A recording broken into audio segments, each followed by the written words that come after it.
नमस्कार मित्रांनो, मी डॉक्टर समाधान Bahekar, MBBS MD chest medicine, intensivist and critical care specialist. आज आपण निमोनिया डे निमित्त निमोनिया म्हणजे काय, त्याची कारणे, लक्षणे आणि निमोनिया टाळण्यासाठी आपण काय करू शकतो हे जाणून घेऊयात.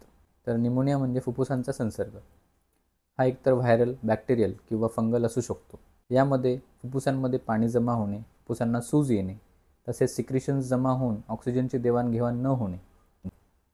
निमोनियामध्ये दिसणारी लक्षणे म्हणजे ताप येणे, थंडी वाजून येणे, खोकला येणे, पेशंटला दम लागणे, त्याचप्रमाणे अशक्तपणा जाणवणे, छातीमध्ये दुखून येणे ही लक्षणे दिसू शकतात.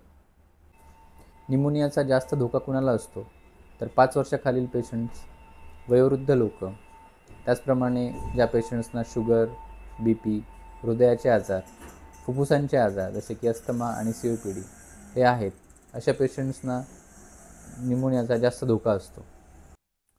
निमोनिया टाळण्यासाठी आपण काय करू शकतो तर अशी व्यक्ती ज्यांना ऑलरेडी काही आजार आहेत जसे की शुगर, BP, हृदयाचे आजार किंवा फुफ्फुसांचे आजार, अशा व्यक्तींनी निमोकोकल आणि फ्लू वॅक्सिनेशन करून घेणे, नियमित हात धुणे, धूम्रपान टाळणे, आरोग्याचा व्यवस्थित काळजी घेणे, त्यामध्ये व्यायाम आणि आहार व्यवस्थित घेणे, त्याचप्रमाणे कुठल्याही प्रकारचा जर सिम्पटम्स असतील तर त्वरित डॉक्टरांचा सल्ला घेणे हे गरजेचे आहे.